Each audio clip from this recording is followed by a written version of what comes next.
right, hi, I'm Matt Beinart. I'm a senior Army and Congressional reporter with Defense Daily. I'm here with Colonel Ben Kilgore. He's the depot commander here at Tobyhanna Army Depot. And we're going to be talking a bit about some of the UAS component work that's going on here. But I kind of want to start off, Tobyhanna's got a history of microelectronics work. For the microcard space for UAS, how is Tobyhanna approaching that, and what are some of the priorities you're working on? So, how we're approaching it, full-scale production,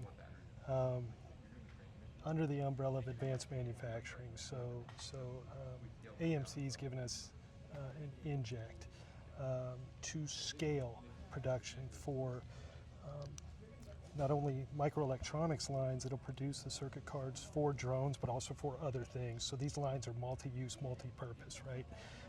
But then also for the pieces and parts that go into a drone motor, starting with a drone motor, and then we'll be able to scale to other things from there as well. Mm-hmm. And how would you describe this fitting into the larger picture of what the Army is trying to do with bolstering the organic industrial base and also making sure you can support the UAS space? So I think it's two things. I think one is public-private partnerships and working with industry, whether it's in the vein of co-production or co-use of a facility.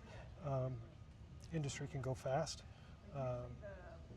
We've been trying to go faster for the last year, and this is a testament. It took us a year to get to this point, which was a lot of hard work went into that.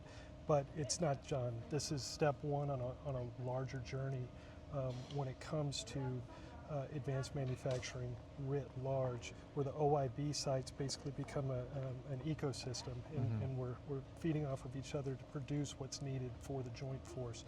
I'll also say that we are shifting in mindset from what's traditional maintenance, repair, and overhaul, MRO work, so working on exquisite, expensive pieces of equipment that would be fielded to a unit would go overseas to the global war on terror, piece of equipment would come back, rinse, repeat. That was a steady workload for about 20 years. Mindset shifting to something a la Freedom's Forge. It's actually, there's kind of a call out to it in the National Defense Strategy, right? This is a once in a lifetime resurgence for the organic industrial base to get into that mass production mindset. So we're looking at more stuff, cheaper stuff, in attributable systems. So do you view this then as a new era for what the depots can do, or the OIB can do, and specifically what Tobyhanna can do? Yeah, 100%. I see us getting, there'll always be a piece of maintenance, repair, and overhaul, but I mean, we've seen our workload shift into the manufacturing space more and more. I mean, by the quarter, we've seen an uptick in those numbers. We've also seen an uptick here at Tobyhanna in joint workload. We have a large portion of our workforce is engineer skill set, do things, satellite communications, a lot of work with the Space Force when it comes to things that they use, right? And so it's very dynamic, the amount of workload that comes in here. I think when all said and done, right now we're sitting at about 2,000 different programs that we support across the Joint Force, very highly technical. And as the technology keeps improving, we have to have the machines here that are able to be multi-use, multi-purpose, so that it's not a one-trick pony. If something comes along to replace drones, right, in the emerging character of war, then we have to be able to react and pivot rather quickly in order to meet that demand signal. So that's what we're posturing ourselves to do. So just a couple more for you here, but Secretary Driscoll, Army Secretary Dan Driscoll has talked about this sort of paradigm shift he wants to see about the ways in which the OIB and the depots can be leveraged to ensure that components do not have an astronomical price, but that you can do them at a more economical price point for the Army, maybe for commercial industry to leverage. How do you view this fitting into that picture? I mean, discuss a little bit there. This is absolutely a step in that direction. I mean, you mentioned partnerships with industry. This is rife for that type of opportunity, right? And it's leaning on industry for their ability to innovate, but also industry perhaps leaning on us and our ability to produce at scale. So you'll see emerging partnerships when it comes to that. I think you're going to see emerging partnerships across the OIB when it comes to land use agreements, right?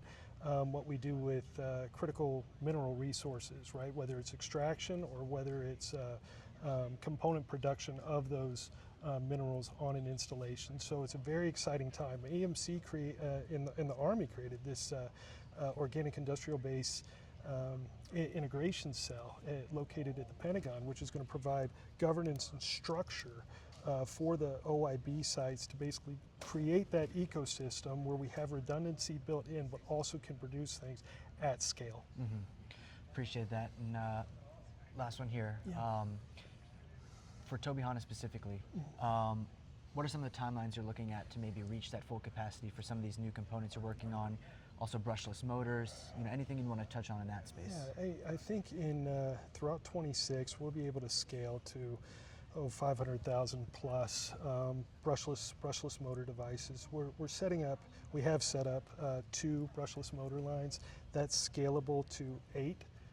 And then in the next FY, as we hit 27, the circuit card components that go into the drones will be hitting, 500,000, $1 million throughout sometime in FY 27. Now that demand signal really isn't here, but we're creating it as we speak. So that empty bay that you were just in, that'll be full of circuit card assembly manufacturing lines. And like I said, if something else comes along, whether it's through industry or a joint partner, then we can be able to ramp up those lines to scale to whatever that need is.